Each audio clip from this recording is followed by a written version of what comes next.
Well, I think I'm live. I think I see a couple people in here already. Hi, I'm Lucretia. If you're new, I don't know who else in here, but if you're new, I'm Lucretia, and I'm half of Burning Up the Roads. Or as I normally say, Burning Up the Roads. I thought I turned off all of that stuff. Huh, weird.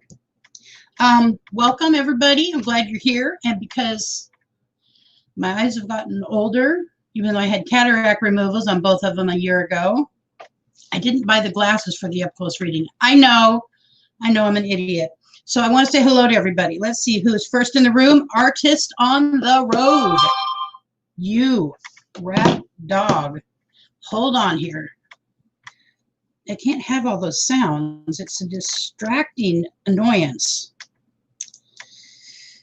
Okay. Just a little annoyance there. So first in the room today is Artist on the Road. This is our Autism Garden is second. RV Weekends is third. Thank you so much. Then we have Ava Potterfield, Lynn the Okie, and Lynn, I was the mistake. I made a mistake this weekend. So I had been working on my upload, and since my office is now in the dining room, which is right next to the living room, I use earbuds when I'm working with sound, and I had left my earbuds plugged in, and I kept saying I couldn't hear you. That's because I had my earbuds plugged in, and I was still trying to listen without I didn't have them in my ear, but I think most of you understand. I had them plugged into the speaker. So that's how I roll, stupidly sometimes. And then it went black at a certain point. So that wasn't my fault. Anyways, I'm glad I got to listen to a little bit. Let's see, we've got Ava Potterfield. This is our Autism Garden. Venderella, thank you for coming by. And RV Weekends. I think I have everybody so far. Oh, I needed to refresh. Nomadic Rep Pack, thank you. Cindy Wheeler, thank you so much. Papa Drew's RV TV, Papa Drew's RV, thank you for coming. And so I can't commit at this point to coming in January. It's every goal in my soul is to be in Quartzsite in January. So at the last minute, if we can come, I want to be involved and help. And I'll let you know, because I really, God darn it, I just want to know I can do it, but I can't be 100% sure. Cindy Wheeler, thank you so much. Victoria May Wallace. And I think that I'm up to date right now. And if you don't mind with the thumbs at this point, a thumbs up would be great. If not, that's okay too. I don't have a big issue with it. All right, so Kim in Ohio. Hello, Kim. Thank you for coming by. And I'm also looking for our guest to see if she has popped in the room. And what you will see if she is in the room, so if I miss her and someone could bring her to my attention, it is ROAMTOWN GORL. She is the interview today. And I'm really looking forward to that. Really looking forward to that. But I'm glad everybody else is here too. Just as happy everybody else is here. So I think right off the bat, I'll let you guys know I've got a family thing happening as I speak. My little sister Priscilla, that you guys have seen in and out of here.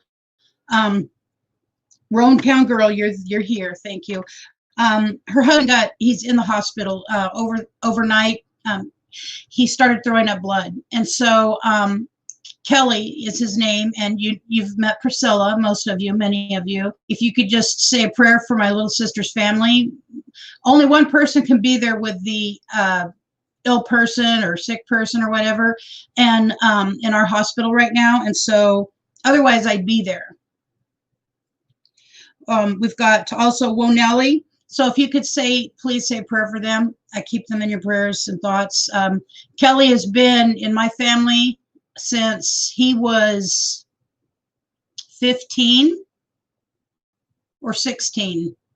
I don't even know if he was driving a car yet. And they've been together since that time. And Kelly's 2 years or a year younger than me. So I'm 58, Kelly's 57, and Priscilla's 56. That's how I keep us all in order. I'm 1 year, Kelly's the next year down, and Priscilla's 2 years below me. So thank you, Venderella, so much.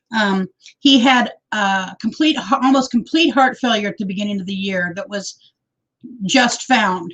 And then he was in the hospital for almost a month. They did a heart valve replacement, and he went from being a very busy, vital, working person to nothing. And it's really taken its toll because of his personality. And so, Destiny J Vlog, thank you so much for praying, and thank you so much for being here. So that's what's happening. As long as I don't get a call from her, everything will be fine. They're just going to do some testing. So here we are with ROAMTOWN GORL. And before I bring her up, I'm going to play a couple things. I want to make sure I'm staying in order because I want to give her enough time to talk because she's hysterical. So what I'm going to do is, and I practiced this last night and it worked, darn it. ROAMTOWN GORL, this is going to be a little introduction.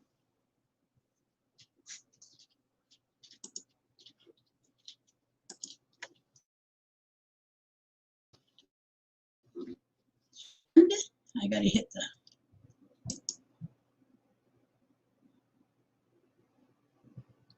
You know how all things work when you're practicing?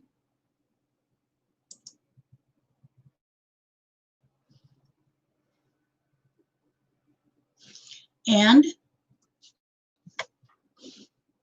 hi everybody, it's Kim, and I've been in Burbank buying my first RV. So she doesn't have a name. We're waiting for it cost. I'll be back in Vegas later tonight, but I just wanted to post this, and this is the beginning of, I hope, many more posts, and I have no idea what's next in my life, but around more later on. But happy 4th of July weekend, and welcome to whatever is coming up in my future. I don't know. Stay tuned. Cool. That's what I wanted, and it worked. So now I am going to drop a link. I guess I should have done that right off the bat. Going to drop a link in the chat for Kim.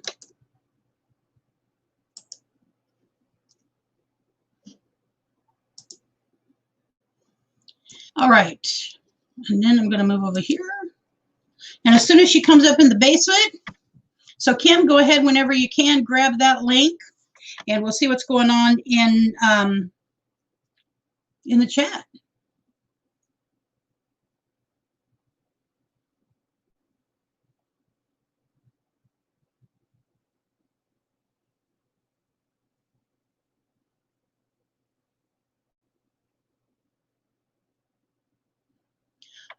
Okay, I believe it's the link is down there. I know it takes about a 30 to 45 second process from what I've seen and experienced so far. And so I've been watching Kim for 2 years, about 2 years. I've been watching her, and I was right off the bat in love with her personality. You know, she's vivacious, she's smart, she's brave, smart, vivacious, and she is willing to go out on an edge and do this thing. You know, she is a lone female traveler. She is a nomad out there doing it. And I totally respect when people can do that. I'm just checking to see if I'm hoping no issue with it.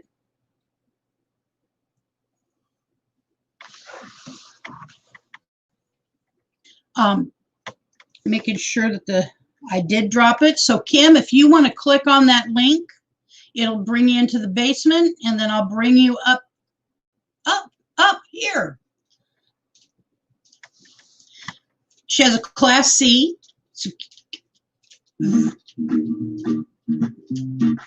Uh-oh. Something's playing. Let me see if I can stop it. Oh, no, no, no.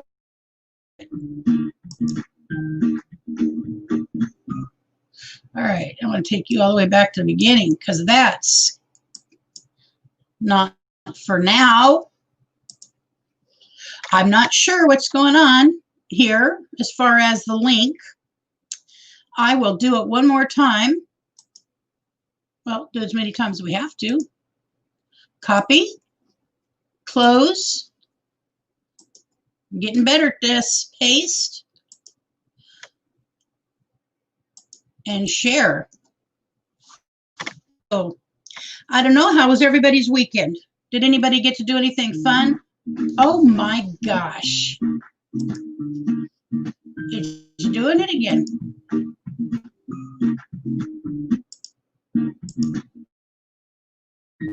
No, I'm asking you nicely.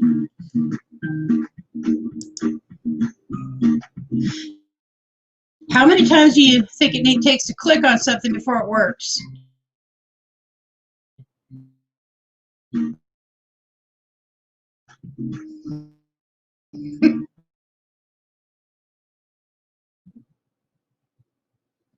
Good God. Okay, if you're ready, just give me a little thumbs up or a wave, because I see you're in the basement now. Are you ready, Kim? Thumbs up or a wave?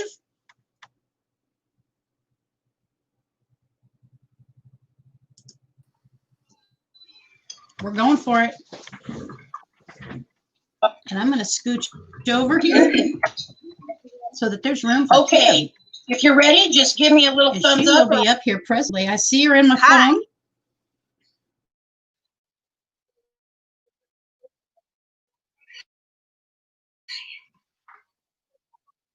Having trouble connecting.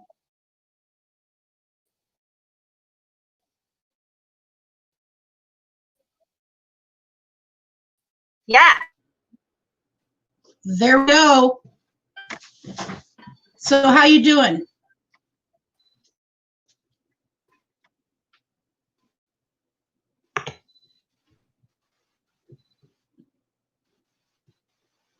Can you hear me, Kim?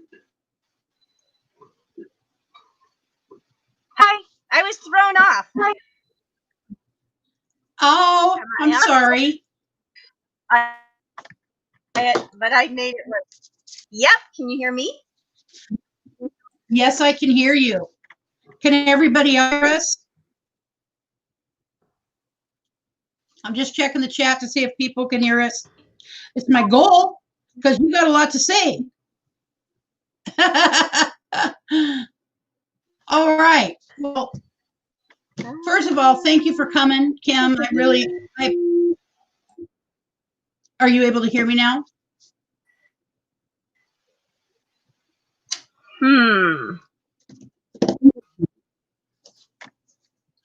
Can you hear me?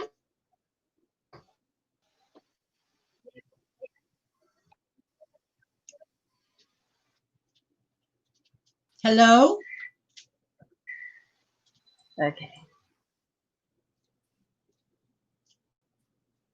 Everything looks good from this end as far as can you hear me? Yes, I can hear you. I can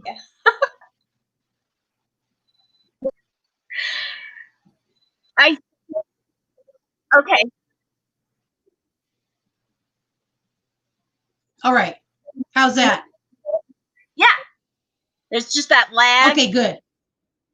We're doing this through YouTube instead of just through the link. So I'm wondering if the connection, like I can't chat with you. It won't let me chat. Oh, that's weird. I don't understand the technology completely, obviously. But we can hear you and see you, and that's good.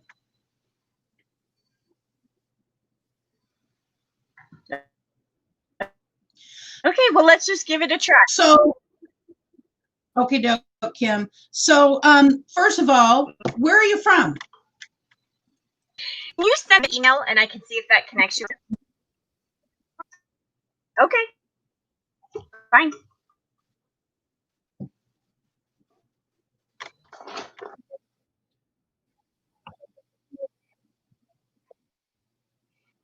I never know. So no Valley Girl jokes. And then to Vegas, and I lived there for 12 years. And now I'm from wherever the RV is. But my residency's still in Nevada. Yep. In Pahrump. Because they don't care what you do. All right. They're like, just pay us registration and then you're on your way. And it's a very easy. They were a pain.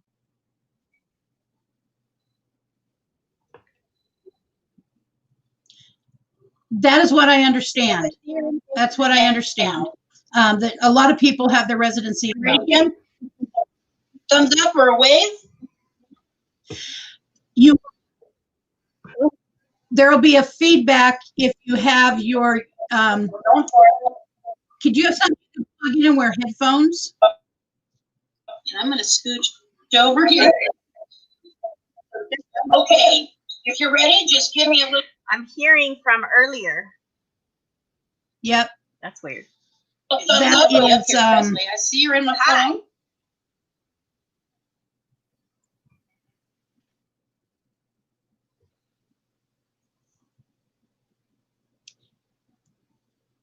We've got another person who's joined us, and that would be Alita Hemmerly, my sister Patricia.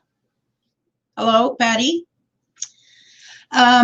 All right, so are you able to hear now?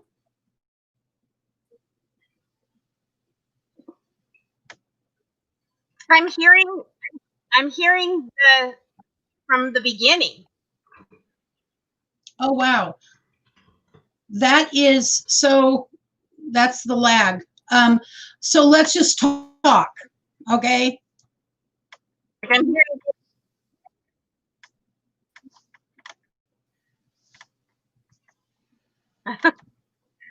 Okay. All right, dear. So do you have family or friends that you're close to back in your hometown?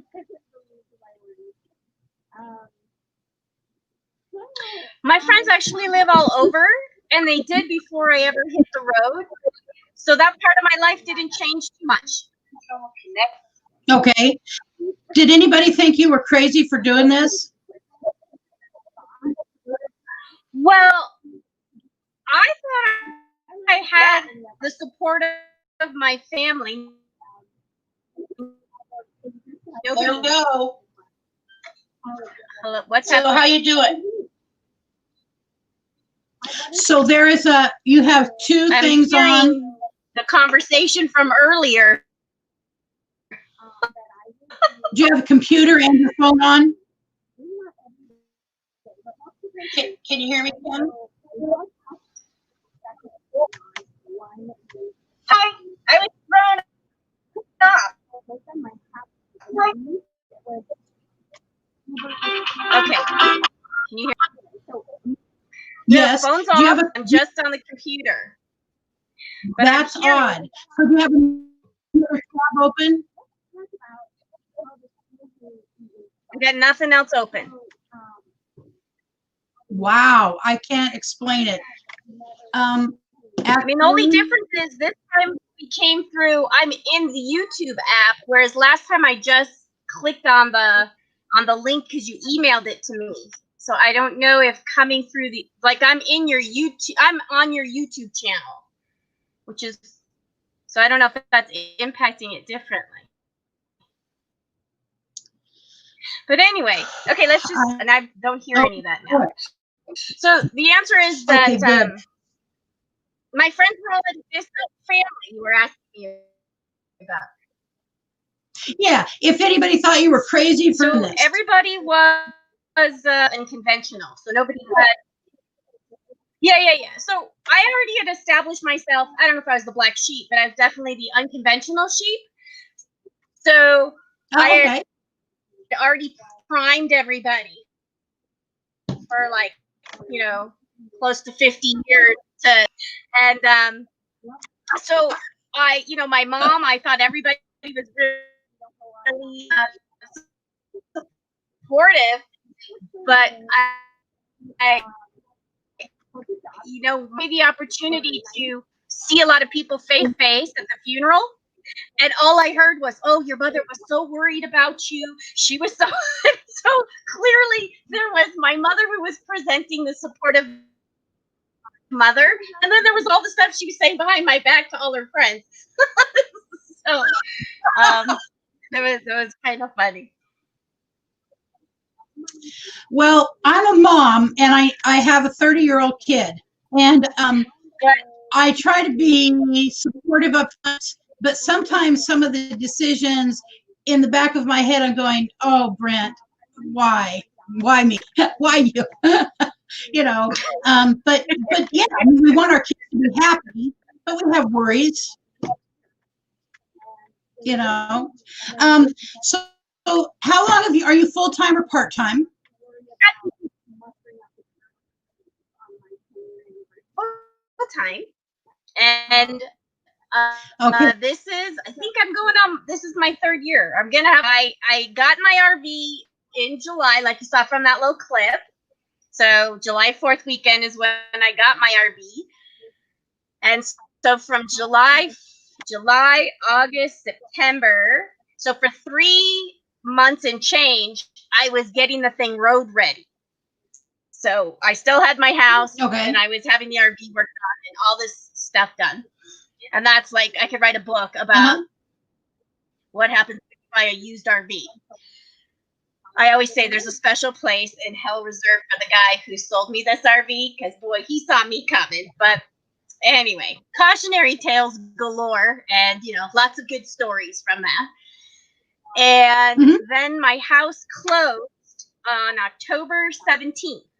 And so that was the day that I drove away, and haven't had a sticks and bricks since. So October 17th, so 18th, 19th, so October 20th will be 3 years, or October 2020 will be 3 years. So it's been a while, and I believe that I didn't start to be full time. You didn't start to be full time?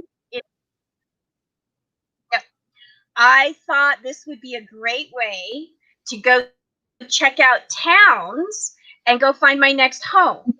And that when I found the place I wanted to be, I was going to get a tiny home. And I actually did find a place that met all my criteria up in Washington. And I found a place and everything, and they were full. So they kind of sent me off with paperwork. And as I was driving away, I started taking inventory of like, okay, so I'm going to have to get a pest control guy. I'm going to have to get a carpenter to kind of build me a little deck and patio, and, all that stuff. And all of a sudden I was like, wait, this is feeling like having my house again. And all this newfound freedom was just like draining out of me. And it was one of those seminal moments. So I knew right then and there, I did not want to be stationary until I have to be stationary again one day. So that was when I turned a corner from this idea of I was looking for a new home, a new place to call home, to like, oh wait, I have my home, and now I'm just going to go keep changing my backyard and front yard as often as possible. Yeah, I hear you. That's the feeling, changing front yard and backyard. So what made you start? So did you just know there was this community of people that moved around and had these different front and backyards all the time? How'd you find that? I had been looking for a cabin up in Big Bear, California. And I kept putting in offers, and every time I put an offer in, I was never accepted. I had worked a corporate job for 9.5 years, and I was absolutely thrilled when out of the blue they just did away with my job and like gave me a severance package and sent me on my way. And everybody at work was like, "Oh, you must be so upset." I'm like, "No, actually, this is awesome." But when that happened, I realized the reason why none of my offers were ever getting accepted. You don't need a second mortgage. We know what's coming. So, I had saved all this money for a down payment for a cabin. So I thought, well, this money's earmarked for Big Bear anyway. And so I rented a place. Well, first I went for a month in August in the summer because who wants to be in Las Vegas in August? Connected with the community. That led to meeting a wonderful woman that had a gigantic property that they closed up on for the winter. And I said, so I was on this gigantic, beautiful property. And everybody, once I got there, was telling me I should be prepared for snowstorms, and I'm like, I didn't know what the hell they were talking about. And they were like, the power goes out and it could be 2 hours, 2 days, a week. So you need to have things. You need to have a flash. Doing research on YouTube, like, every time I would find something, I would Google or Amazon and I'd find a flashlight, and then I'd go to YouTube to see reviews and things like that. And so here's YouTube. It's watching me look at all camping and survival equipment, and YouTube, it wants to help you. And so like all these suggestions start coming up, like solo women RV, well, like full-time RVers and solo women RVers. And anyway, I went on like a 3-day bender, and I could not stop watching all these videos. And so I had no idea this even existed. Because of the way I am, I'm like, okay, I want to try this. And actually, I'm leaving out a part. So who I landed on was Carolyn of Carolyn's RV Life. And so when I saw she was doing this, and I was like, wow. And this was when she first started, and she was doing videos about like buy men's boots and stick them out by the door so they think that you have a man and blah, blah, blah. Anyway, so I was like, I gotta try this. So on my own, I had researched and found out nothing to do with Bob. I found out that there's this gigantic RV tent show thing in Quartzsite. All these full timers spend on. I'm gonna go, and I'm gonna go. Do you like it? And when you, I'm gonna go find the whole thing out. So I rented because I was gonna be part of the Parks part. I wanted to get as money, so I couldn't really change anything. And somewhere between renting I remember I'm watching Carolyn. She posts some video and she says, I don't know if I'm gonna make it to the RTR. I've had a breakdown. And I'm like, what the flip is the RTR? So then I start looking at what the RTR is, and I'm like, why is this the first time I'm hearing about this? This is everything I would have wanted to do. So I was mad at Carolyn for not bringing that up. And wouldn't you know, the day that I got to Quartzsite was the last day, like everybody was leaving RTR. But I watched all these videos now of the RTR, right? So camp host Mike and checking in and all this stuff. And I'm like, I'm going to go see if I can find this place. So I head out and I find my way to Skadden Wash, and I meet camp host Mike, and I'm like, can I still go out there? They're like, he's like, yeah, I guess, but there's probably no one there. Anyway, and there's this long, horrible road, this bumpy, oh God, that road, I don't know. It's a love-hate relationship with that road. It's a funny memory, but you hear people bitch about it all the time. Anyway, so I'm driving down this road, and I have no idea. What I see is there's all these like off, like you can drive off on these little inlets, right? And I see that there are all these flags of all these groups. And I'm thinking, oh no, this event's over. They took their flag away. How am I ever going to know where they are? RVs and stuff are coming. I'm waving my, excuse me. Is this the right way to the RTR? And some people are like, yeah, but I found my way to a handful of people who were still there because I guess, you know, you get so many days on your pass and they probably came late. Anyway, so I always said my first RTR was a post RTR. And at this point, I still had no idea who Bob was. And so I had met Carolyn and Bob while I was there. And I kept going to meet Carolyn to say hi to her. I'd run into Bob. I had no idea who he was. It's so funny now to me that that whole thing was this event. I had no clue. I was like, who is this guy and why? How come I can't seem to get in touch with Carolyn? I just want to say hi to Carolyn.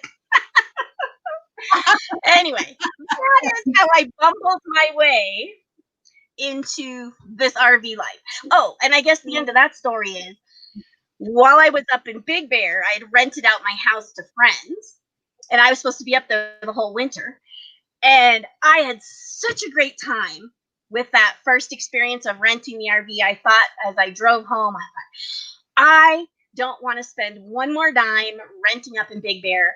I want to take what I have left and I want to buy an RV and I want to do this. And that's how the whole thing started. There you go. That one just came out of left field. Well, I've never that no, oh really? So that was all new to you, the whole thing. Everything. My closest experience is my stepdad has a boat, like a big boat. And so I had been on the boat, you know, I'd spend 7 years or more every summer on the boat. And you do things like the holding tank and military showers. And, you know, you got to wait 20 minutes to a half hour for the water heater to heat the water up. So I had a little bit of, it's kind of funny, you know, there was a bit of a crossover. So that was the extent of my familiarity with the idea of being in a self-contained type of situation, because the boat's kind of a lot like the RV. Oh, and I got to tell you this. This is right. Put your notepad out, everybody. Mm-hmm. So I thought my stepdad would be so excited that I was going to get the RV because I saw the parallels. You know, it's just like I'm in a land yacht instead of a boat yacht, a water yacht, right? He just was not very excited. And so at one point I said to him, I'm like, why aren't you more like, we can like bond over this? And I don't get it. And he's like, you have no business doing this. I'm like, why did you say that? He's like, you cannot afford this. I'm like, well, I'll figure it out. And he said, listen, he said, the reality is that 30% of your time is going to be going to addressing issues, because there is always going to be issues. He said another 30% of your time is going to be spent doing your usual things, because everything's going to take longer. Grocery shopping's going to take longer. Laundry's going to take longer. Everything's going to take longer. And then he said, and if you're lucky, 30% of the time is going to be how you think it's going to be 100% of the time. and by the way, my stepdad's always right, and he was right again. But it doesn't matter. I still highly recommend living life. So given what you went into knowing about, you know, the lack of what you knew and then what you found out from your stepdad, retrospectively, he was right, but you think it was the right thing for you to do. Absolutely. And this is what I liken it to. Now, I've never had kids, so I'm sort of projecting onto that. I've never been married, so I'm sort of projecting onto that, but I still think I'm on the right track. Which is, there are some things we choose to do in our life. You have no guarantee of how it's going to go. it's fraught with problems, great times, awful times. But people are like, I want to be a parent. And so you sign up and you have a kid and you just take it on, whatever it's going to cost and whatever the emotional costs are going to, you take it on. Or I want to be married and you take that on, and, you know, sickness, health, the whole thing. I really see this full-time RV lifestyle is exactly the same. If you want to take it on, it's because your desire for it is bigger than all the considerations and problems, because it's just like any of those other choices. There's awesome times, there's awful times, it costs a lot of money, it doesn't cost. I mean, it's just like anything else.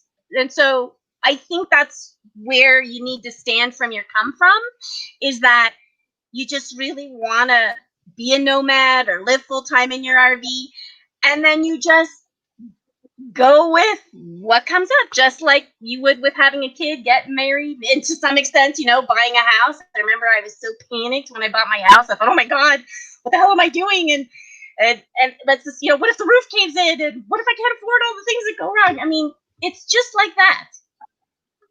So that's how I see it. Yep. And, Yep. you know, if you try to like do the pros, the cons, the budget, just throw it all out the window. Because guess what?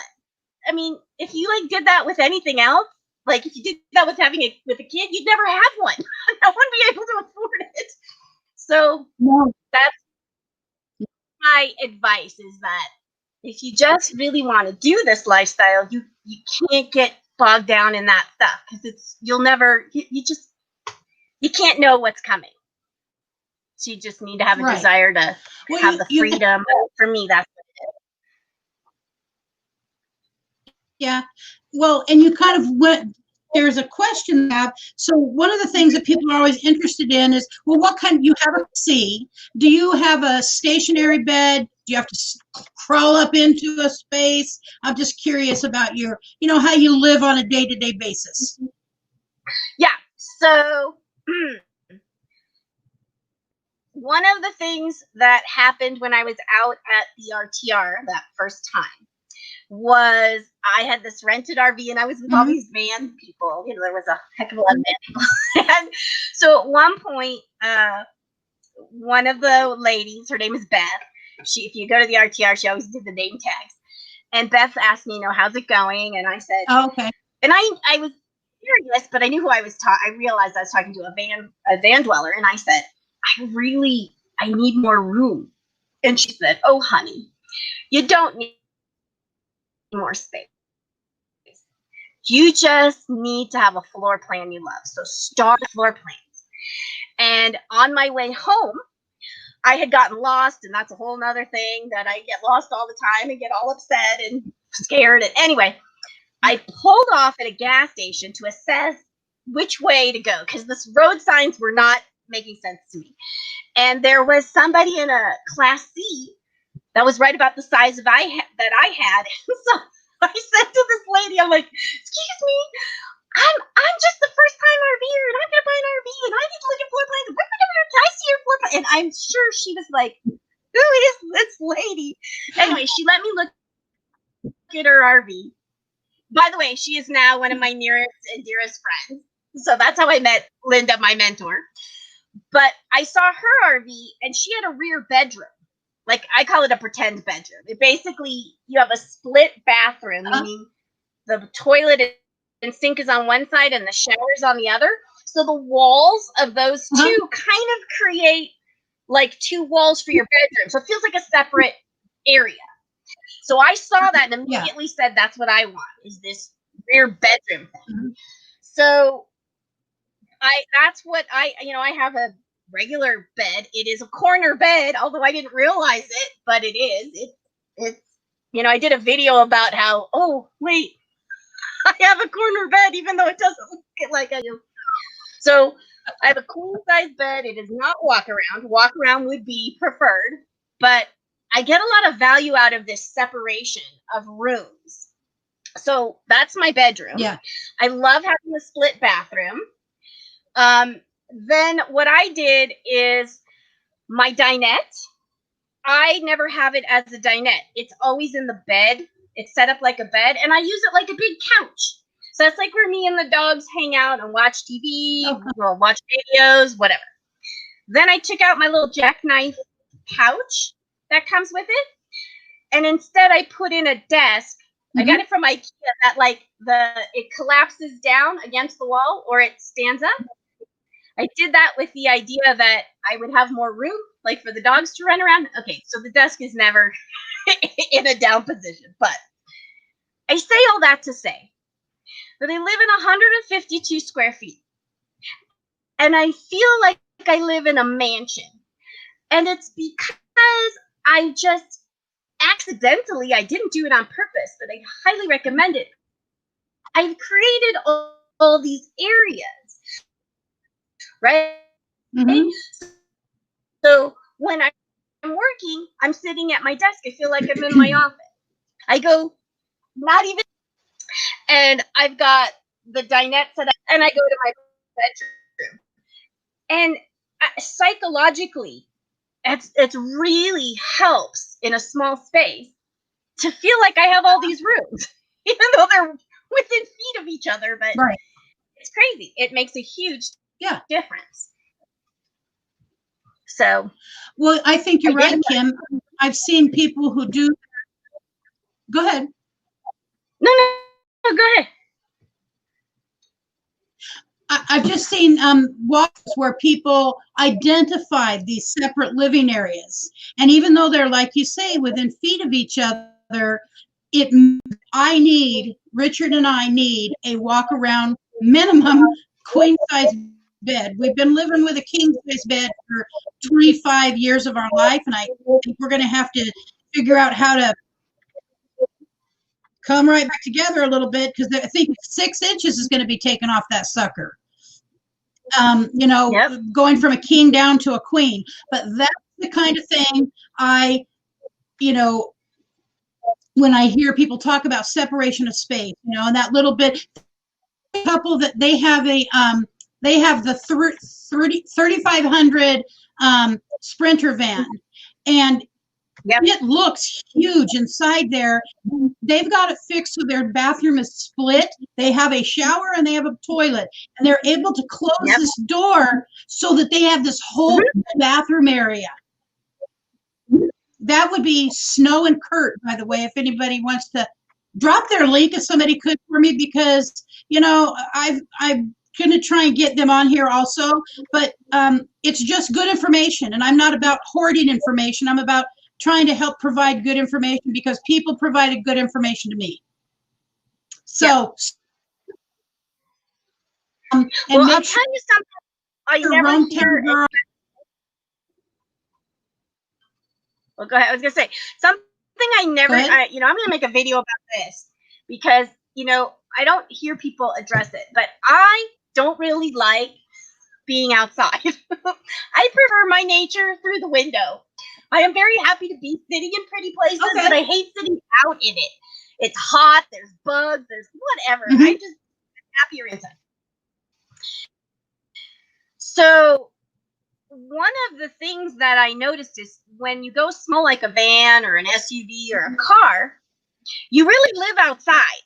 So if you don't like to be outside, then those would not be the right vehicles for you. And to the degree that you like to be inside, I think that's where the C's, the bigger C's with slides, the A's, that's when those become better choices. And the other thing, like I would put out as a disqualifier, and again, never hear anybody say this, but when I have bumped into people, mainly women, who have not been 100% happy with this choice, and for some of them, maybe it wasn't a choice, it was a necessity. But there are those among us who love to garden, who love to have their hands in the ground, and they're used to having flowers and growing fruit trees and whatever. Those people, over and over again, those are the people I run across who are not 100% happy with this lifestyle. So, anybody out there, if that is a part of life that feeds your soul, you will not be happy being transient and moving around. You will always feel like you don't have your patch of ground that you need to feel fulfilled. So just an observation from the road of and then go ahead. And that's a great observation. The only thing I would say to that is that for those people, they may or may not have a home base to come back to, even if it's a piece of, like, all right, a piece of property where you could do something like that on. So they're be out and traveling the chunk of the year, and then possibly coming back and doing some gardening. There are ways around it, but if you want to be full-time and that's your only home, then I could see where that could be an issue for someone who really needs that in the ground, hands-on gardening.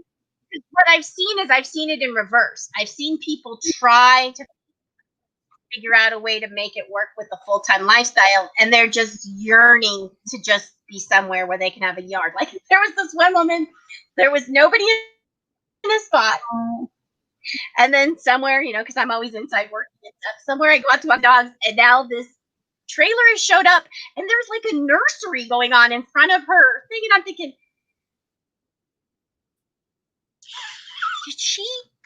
does she travel with all those plants time she moves? She brings all these pots inside in the trailer in the back of her truck and goes off to the next location, and then she lands and she puts them all back out. And she's one that is constantly saying, I really need to find my own piece of place. I need earth and whatever. So it's that's just something I've observed.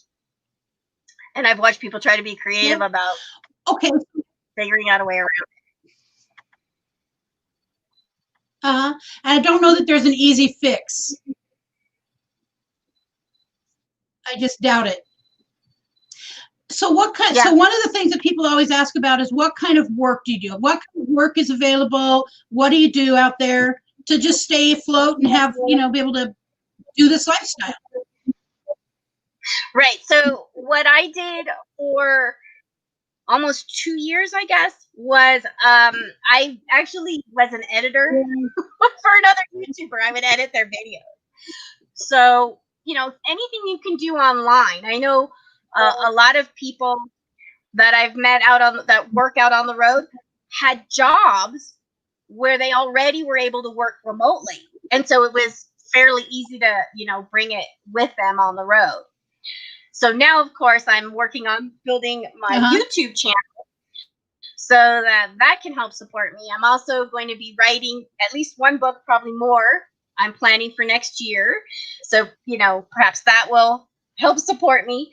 But the one thing I've done on my end is I've gotten my expenses down very low. I have no debt, so that I require less money to live a nice lifestyle.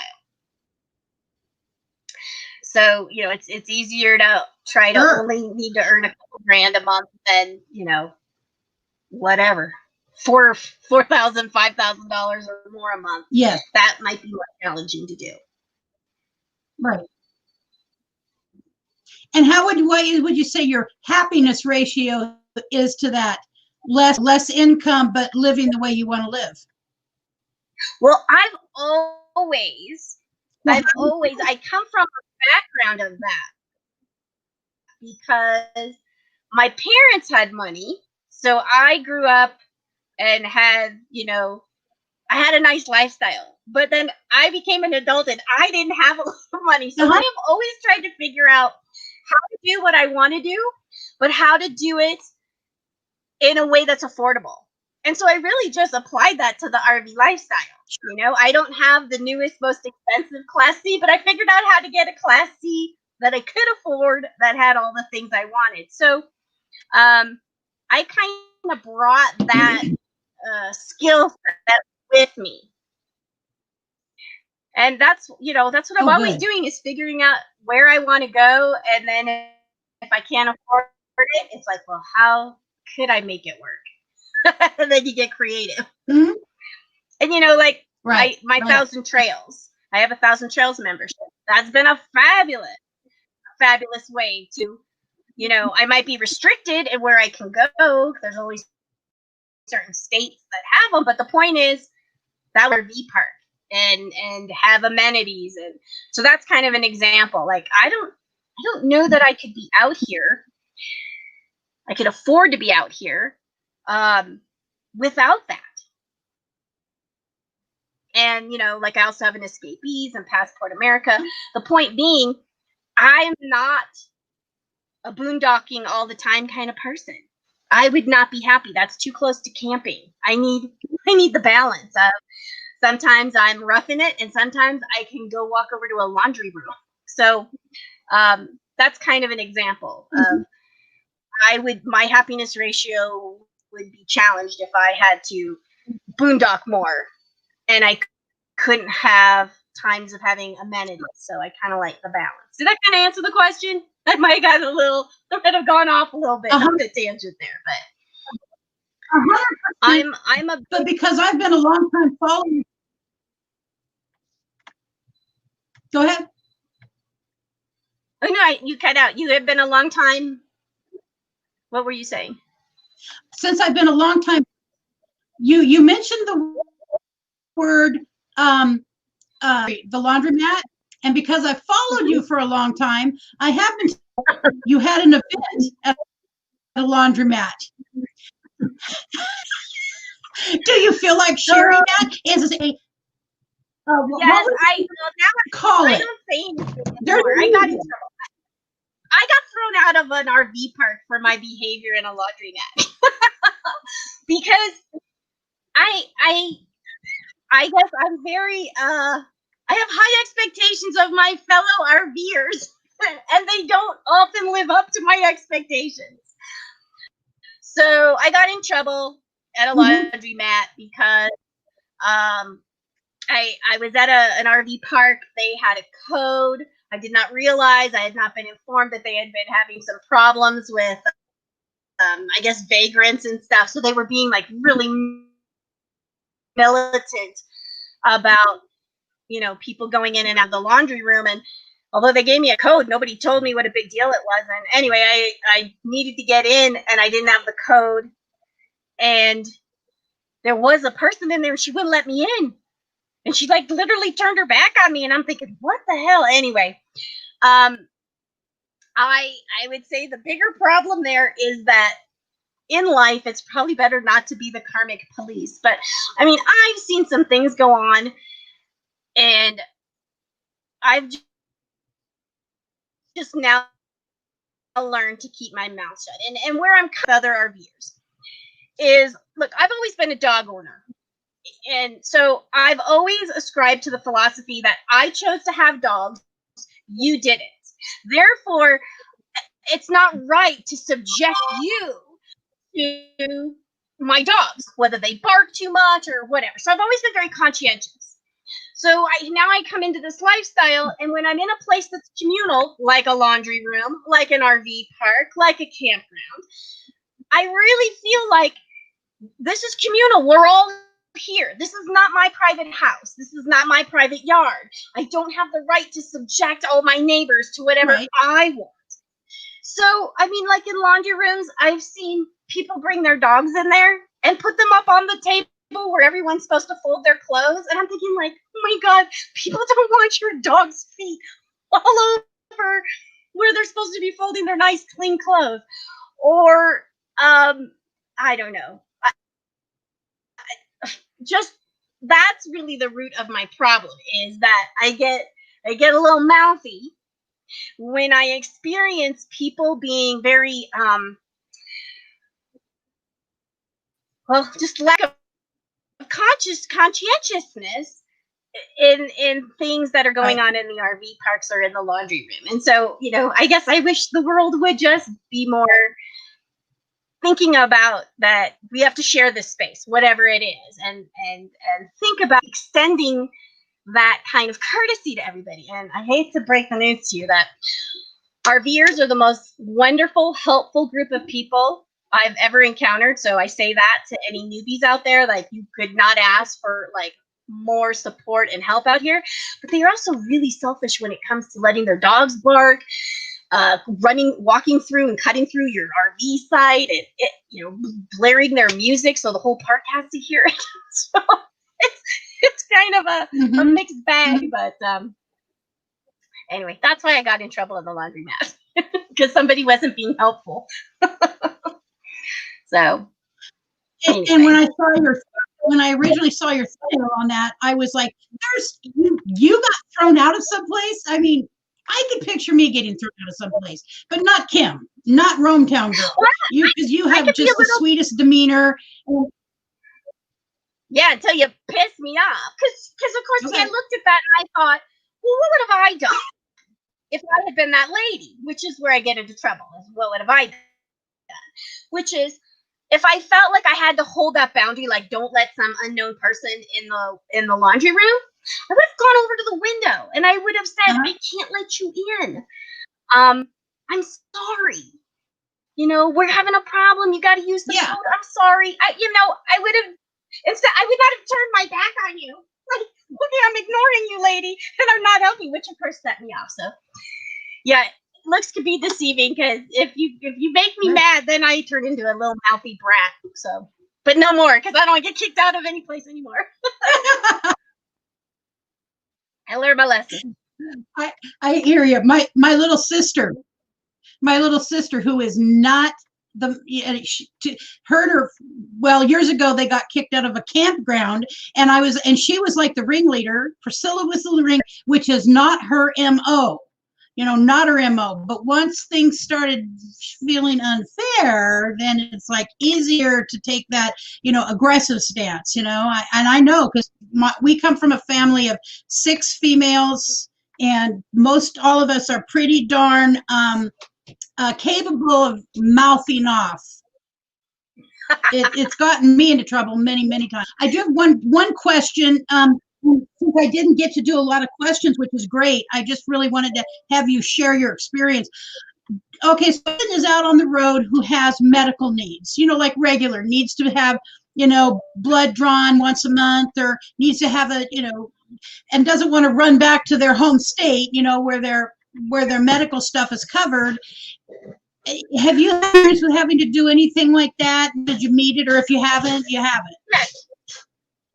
Because I have anxiety, so I always think I'm dying, especially with this whole virus thing. I always think, every time, like, oh God, I caught it, I'm gonna die now. So, when I started on the road, I did not have health insurance. I couldn't afford it, and I didn't have it. So I was a cash payer, which is what I've done.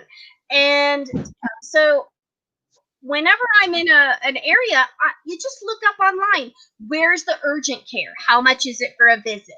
Where's the local health clinic? And can they do whatever it is you need to do? So that's how I've addressed it pre-insurance. Now I do have insurance, and I made a point to get one. I pay a little bit more and it hurts, but it's national. So I can find places all across the United States now. And then, of course, Walmart is the best for getting your prescription from town to town. So you have to do a little phone call, and I'm no longer here. I know I'm here, and they do something, and they call each other, and then they transfer your prescription over. So prescriptions are really easy. I really haven't spent. I spent way more than you would on insurance deductibles just being a cash patient when I needed this, that, or the other thing. So I haven't really found it to be a problem. But what I do like to do, because I do have bad anxiety, is I like to know, I will look it up when I know I'm going to a new area, what are my options and where are they and what's their phone number, because I won't be able to think straight in the moment then that might, with what's going on with the virus, I don't want to be somewhere too remote from medical help if I needed it. Sure. So yeah, that's how I've. So you do reconnaissance. You do kind of a recon of the area you're going into. And the dogs too. Smart, Because it's a smart way to do it. a million times with the dogs, so I always want to know if there's a vet somewhere nearby. Mm-hmm. So yeah, they're kind of like, watch one of the people I watch is Camp. Go ahead. I was just gonna say, it's always like Walmart, dump station, propane, vet, and urgent care. Like those things need to be wherever I'm going, and I feel better. Okay, makes sense. See, that makes sense to me. We're going to be taking a 20-year-old beagle with us once we get out. Patty, her name is Patty Cake. Yeah. She is 20 years old, so she still runs around like she's a 5-year-old puppy. But she is an old dog, and we haven't really had need for her to have much medical care other than her shots and that kind of thing. But we're going to have to know where a vet is. You never know. Remember when we were talking and I was saying that it's a fallacy about like being able in a class C to just jump in your driver's seat and drive away because there's so much crap going on like in your setup, like good luck.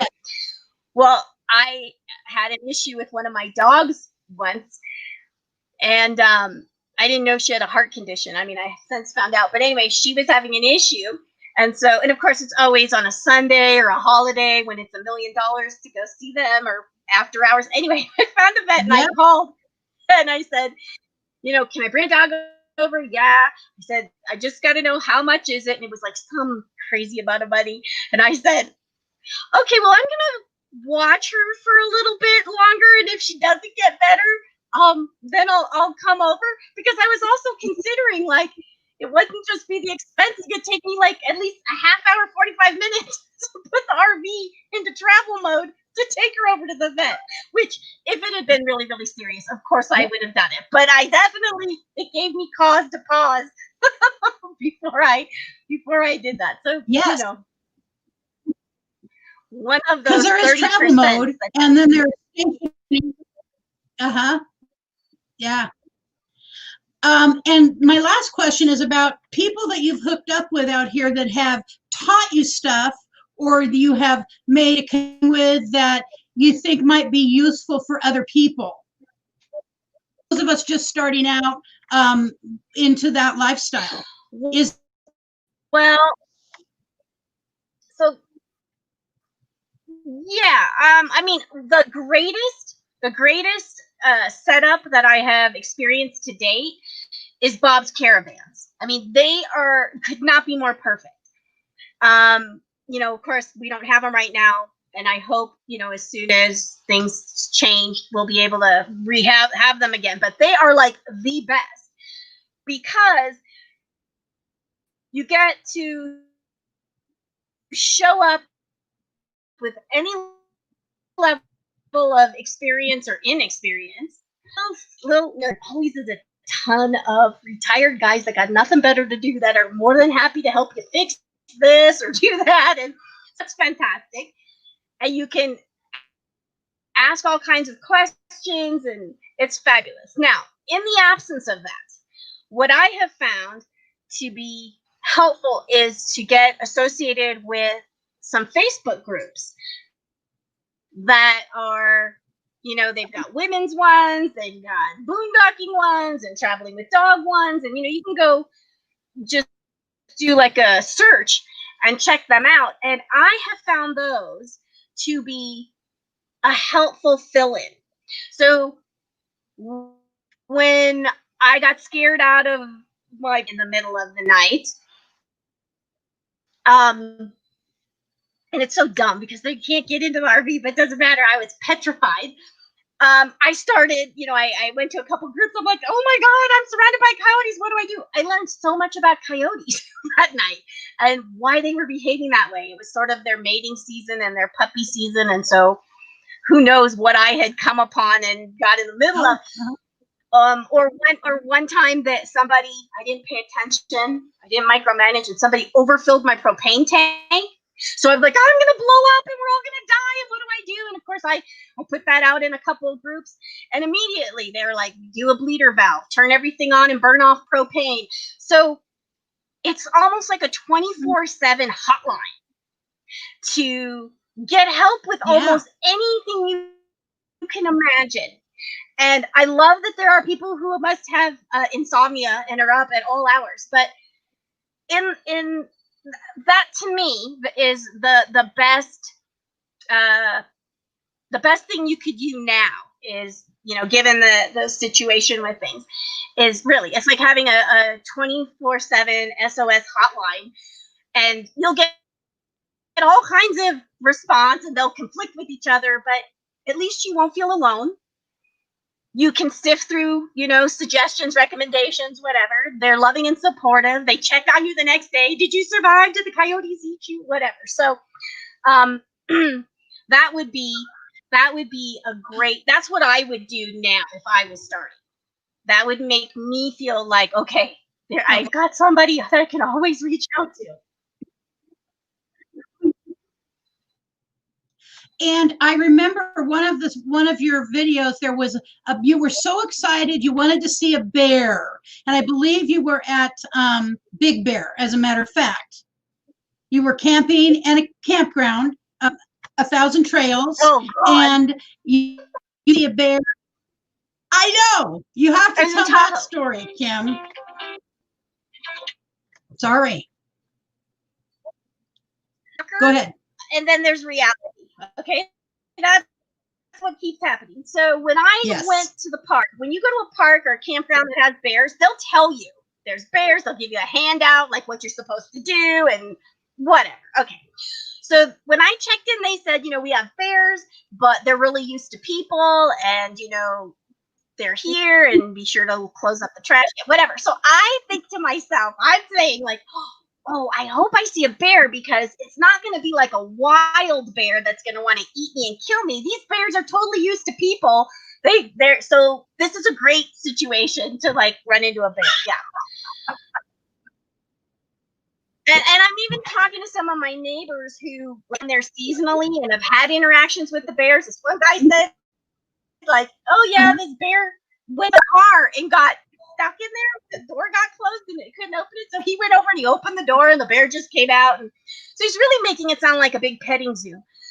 But then, so then it was going to snow. And so everybody did a mass exodus of the campground, because no one wants to be in the snow, drive in the snow. I'm like, oh, yay, snow. I'm extending my stay. I want to be here for the snow. So there's nobody there. There's like me and like a handful of people. And one of the things I had done that, God, you do something sometimes and your mind goes back to it and you think, oh my God.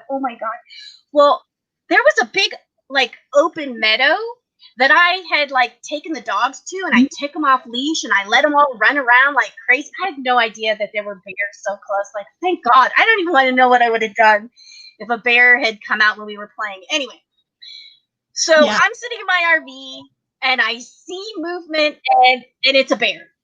And the bear is going to my neighbor. And the bear goes up to his trailer and like gets up and is looking in the window. And I'm thinking, oh my God. And I'm drawing the blinds. Like there's just a little slit that I'm looking out of. And I didn't draw any attention to the dogs. They had no idea, because I didn't know what they would do. I didn't know if they'd bark. And I'm like, is that a good thing? Does the bear go away? Does that make the bear want to come over? Anyway, I was a big chicken. I caught it on film. I'm really excited. I had the experience. But when I was in it, oh my God, I was like, shh, don't say anything. I don't want the bear to come over here. So, and then about like, I don't know, 20 minutes later, my neighbor came out with his dog to walk his dog. And so, the bear was gone. So I like went over and I was like, I go, did you see the bear? And the guy thought I was like pulling his leg. And I'm like, no, I'm serious. There was a bear and he was looking in the window. And I had to go get my camera and show him the pictures, because he thought I was just like pulling a prank. I'm like, no. And his dog was going crazy because he could smell where the bear had been. So anyway, yeah, I'm a big talker. I also ran into a burro, and that was all fun till the burro turned and started walking towards me. These coyotes surrounded my RV one night, and my friends were like, oh, did you film it? I'm like, Yeah, no. I was in bed with the covers up over my head because I was so scared that they were circling the whole RV. So I'm just a big, I say I want to see wildlife, and then I'm just a big kid when it shows up. I even had issues with deer. I was at a park once where the deer were being crazy, and I was afraid to walk the dogs. And then I learned about, of course, it was when they were rutting, and I learned that the males get a little aggressive, and so I'm afraid of everything, even Bambi. Well, so your experiences are what are so, they're so real. I mean, this is good. I was just going to say, this is probably why I like my nature through the window. Instead of actually being out there with it. It's a little less threatening, but I always say there's things I would like to see too. Like I want to go to Yellowstone. I want to see the bison. I want to see a grizzly bear, but I probably want to see them from like the length of a football field away, you know, long ways away. But they're fast. Both of those critters are fast movers. Yeah. So also we talked about some, there was a, go ahead. No, I don't even remember what I was going to say. Go ahead. I was going to say, oh, there's a bear here. I keep seeing the bear poop, and I'm like, oh God, I hope he doesn't come out. But there is a bear somewhere where I am now. That's kind of fun and exciting. And I kind of want to see him, but I kind of don't. Yeah, kind of not. So there was a couple you were talking about that you felt have been really helpful to their shows. I'm trying to think of their name. Well, so RV Odd Couple. Yeah. Yes. Yep. That's it. You mean with growing my channel, right? With growing my channel. Yes. Yes. Because I often I hear you talking to your audience about, like, you know, getting hours and growing a YouTube channel. And so I spent my first year thinking I could do this myself, which I did. I think it took me about a year to get monetized. But, you know, then I really want to grow beyond that. So I was trying to figure this all out on my own, you know, watching YouTube videos and stuff like that. Well, then I came across the RV Odd Couple, John and Mercedes. And they actually have now put together a program. And so I started doing it. And I got to tell you, it's like been such a shortcut from things to like getting my videos to be like really streamlined with editing and quick moving, and don't give away too much too fast, because then someone will click out. Don't let them know when it's ending. It's just like all these little tidbits of wisdom that really give your video channel growth an edge. And so it's been totally worth it. And so if anybody out there in your audience is serious about growing a channel, and rather than like taking longer and floundering around and making their own mistakes and, you know, figuring things out, which you can do, this is much more of a fast track. And, you know, it's they've had people go from nothing, you know, like a couple hundred to like 11,000, 7,000, 5,000 in a really short time frame. So, you know, they really know their stuff. And of course, they blew up. That's where this all came from, was they came at this like a business from day one. They've spent thousands of dollars to do everything right and work with like the big experts. And so now what they're doing is they've distilled what they spent all that money on and made it much more affordable for people like you and me to be able to get access to that same information. So they do kind of two things. They've got a blueprint that is like an online class that they have, and you watch all the videos, and you know, I think you get a little bit of email time with them or whatever. I have a link that if anybody's interested, they can go to, and it explains everything. And the other thing they do is they do one-on-one coaching, which of course that costs a little bit more, but it's, invaluable to get their direct feedback. Like you give them a video and then they'll give you direct feedback. And that has been like priceless. And there's also an aspect where you are part of a group and people are either putting up their videos for feedback. I got bored, I turned it off, and people are like drop dead honest, which I love. So people are like, I left after, at 23 seconds, I didn't care. So you're like, oh, okay. So you get real good feedback. And people will also use it to put up this thumbnail or this thumbnail, this title or that title. And so, I can't say enough about just how it just kind of gives you a good jump start to, really doing a great job quicker. So, and is there like a price range from the lowest to the highest amount? Oh. Well, I think I looked at it this morning. So I think it's like $1,000 for the whole ball of wax, like getting the one-on-one coaching and this and that. And like, if you, we can put the link and people can go look at it. And then it's about $300 for that whole video catalog of how to do all the different steps, how to set yourself up, how to, make money, how to do thumbnails, how to do this. And they call it a blueprint, and it has a specific strategy. So, that's sort of the range. And, if you take that and you divide it by 12 months, either one of those programs, it becomes much more affordable for the trajectory you want to set, So if you got the buddy, the $1,000, it's like $9 something, $9.97 or something, would be like the whole enchilada. But if you want to like lean into it, then it's just a couple $100 to watch to do the actual course. And I guess you do it at your own pace, and then, have membership to the group and stuff. So it's all outlined there. Okay. All right. And I have watched the RV Odd Couple quite a bit.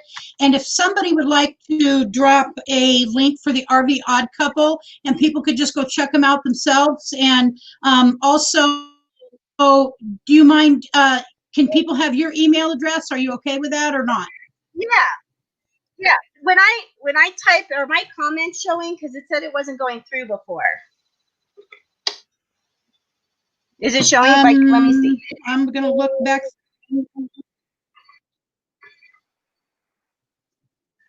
I am not seeing any comments. All right, let's see. Early on, there.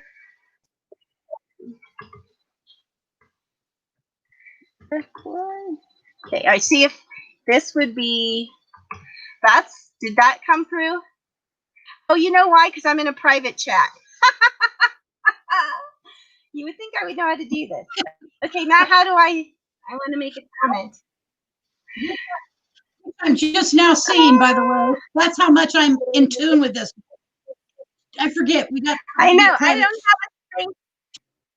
Well, anyway, so yeah, I'm ROAMTOWN Girl everything. Like my YouTube channel is ROAMTOWN Girl. My website's ROAMTOWNGirl.com. Instagram. I would like to be able to write a comment, but I guess I can't. Anyway.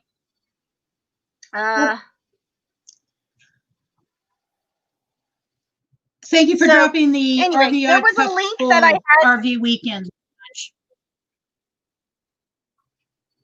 Yeah. And if anybody wants to email me, I can send you the link to their program so they can see the whole thing with the program. That way, since I can't seem to put it up here, they can do that. And I wouldn't mind, you can say hi.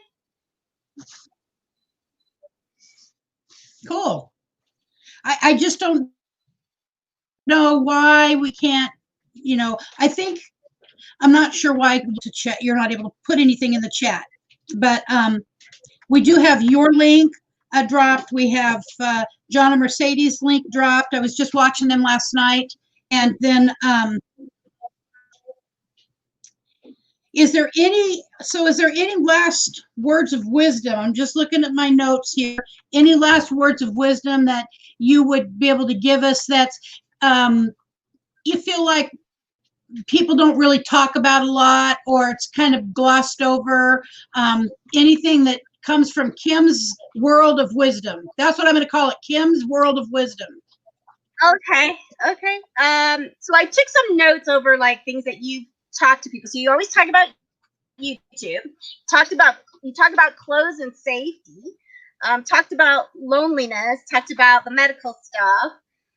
Okay, so 2 things to finish off on YouTube. One of the things to think about when you are making videos is to try to come up with things that are evergreen, which means that someone's always going to want to search them today and 3 years from now. So that if your video on that topic doesn't go crazy today, it could 9 months from now. So they don't all have to be evergreen, but that's something people don't sometimes think about. So it's good if you have a topic that will stand the test of time. So that's one thing on YouTube. For clothes, I have figured out, and I guess guys could do an application of this, but you don't have a lot of room in the RV. And so I have found a way to stretch my wardrobe by using layers. So I basically will like t-shirts. This is like my number one find is I wear t-shirts, but then I also have long sleeve, like kind of like a long sleeve undershirt in colors. So in the summer, I wear my t-shirts. In the winter, I put on my long sleeve shirt and I put my t-shirt over it.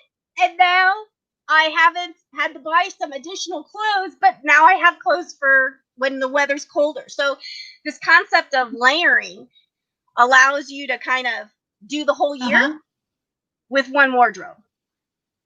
And that becomes an issue once you get aboard is, you'll start with your clothes and then you'll figure out like, this is not working. I don't wear all these things. So, and then loneliness, I just, between Facebook and the phone and everything else, it's fine. I like being inside my RV, and when I need people, I go take a walk. And I say hi. Or I go to the laundromat and get in a fight with somebody. And then that suffices. Yes, there you go. That's a big circle of friends there. The safety thing. How safe do you feel? You are a single solo traveler, female. How safe do you honestly feel? Yeah. Well, so I feel very safe. The thing is, I get scared a lot, but I would get scared a lot anyway because I have anxiety. And the one night that I thought I couldn't tolerate it, I was probably being bothered by like a deer or something like that. It was the middle of the night. Me and the dogs heard something. Of course, I'm not, it's funny. I'm not going to go look. Who wants to go see what's going to happen? So, then you're like inside, you're like, I don't know what's happening outside. I don't want to look. So, I don't know, maybe an outside camera. The truth is, I don't put myself in situations that are dangerous. And this is going to be very, this is not the typical response. But it's what I really, truly believe. So here's whatever, ROAMTOWN GORL wisdom. I believe we all kind of have patterns in our life that have been established no matter what we're doing in life. I have never been bothered by people. People don't ever want to hurt me. They always want to help me. So I do things that I would not recommend anybody else do. Work out okay for me. And if somebody does have a pattern of kind of, having a more bumpy time in life, then I would take precautions to, hedge against that. So for example, I needed to spend the night somewhere on an overnight. I was in a fairground, which sounded like a good idea, right? Except for I turned out to be the only person at the fairground. which again, I'm like, okay, whatever. There was no guard. There was no gate. I'm like, But I called my friend Linda, my mentor, and I told her a little bit about where I was. And I mentioned that there was a train yard behind me. And she said, well, then you can't stay there. And I'm like, why? And she said, that's very dangerous because hobos, people ride the trains. Like, people will hop on trains and then they just will come over. And I'm like, she's like, you have to move. And I'm like, I don't know where to go and whatever. So I was really weighing what I should do. I didn't feel unsafe, but now I have a veteran RVer telling me being this close proximity to a train yard is probably a really bad idea. So what do? While I'm contemplating this, another RV pulls in to the fairground, right? I would not recommend anybody else do this. It was my anxiety. I go running towards this RV. I have no idea who's driving. Serial killers could be RVers too. And so I go running up and I'm like, are you staying here tonight? This guy rolls down the window. Are you staying here tonight? He's like, yes. And I'm like, oh, good, thank you. Will you please keep an eye out? Never tell this to other people, but I do. I'm like, yes. I think I feel better that somebody knows that I'm there than the threat that they're going to do something to me. And then, interesting or odd enough, within a few minutes, a second car came in that was his wife. So he could have just been a lone serial killer. I mean, but he turned out to have a wife.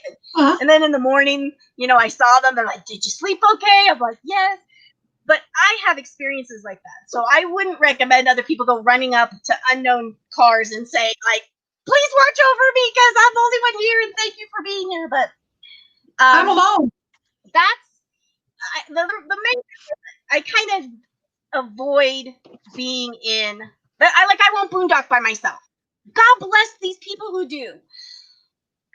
I'm like, I can't think of a more scary situation than to be in the middle of nowhere and I can't even ask the serial killer next door to watch over me. Like that actually feels better than being completely isolated without anybody to go to for help. So, but I got all the basic stuff, right? The mace and the bear spray or the wasp spray. And the truth is, if I encountered anybody, they would take that stuff away from me so fast and use it on me, but whatever, I have it. I'll tell you a good one I came up with accidentally. Never heard this one before. So, watch this. This is what you should do. So sometimes the place gets a little junked up with stuff. It's all kind of by the door or whatever.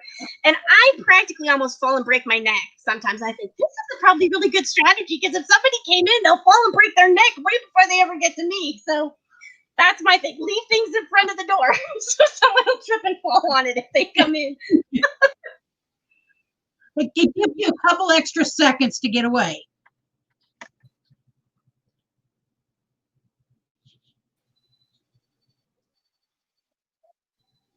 Oh, I hope she didn't freeze. You're frozen. No. You're frozen. How to open your emergency window. I mean, that's always by. So it's probably a good thing to not be trying to figure that out in the moment when you actually need it. Kind of like how they do fire drills. John and Mercedes talked about. Know that you have a way out of your.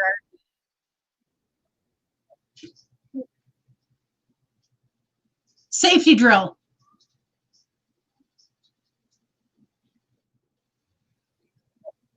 I have a fire extinguisher, a regular one. We all do, right? But if I ever needed it, I'd be like, okay, Mr. Fire, can you hold on a minute? I don't know how to use this thing.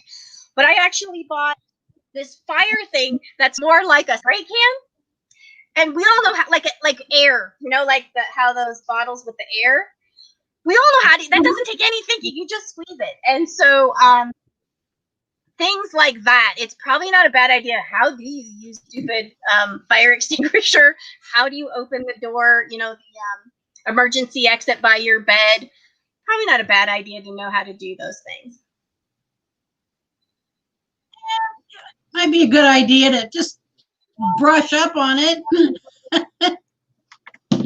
Well, Kim, I want to thank you for coming today. This has kind of been a rough internet connection, but you know, you have a great story.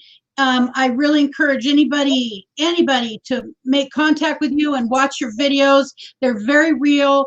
You're an approachable person. If you're not running to attack somebody else, they can come talk to you, correct? Yeah. Just don't be mean to me in the laundromat, right? And don't put your dogs up on the table. Yeah. Yeah. I love to help people. People always help me. So I like to help and give back. Yes, it's obvious. And I really do encourage you to check out her stuff. And I want to thank you for coming today, Kim. And we will stay in touch. And I would like to have you back on again at some time, maybe whenever our connection is a little better. And talk a little more in depth about some of the specifics about rolling down the road, and staying true to who you are and what you want, and being able to do that as a single lone female out there, because I really respect that. Okay, so I think we've been on here a little while. Oh, it's 12:30. Okay. And you should have an escape hatch there. Okay. All right, guys. So thank you for coming today.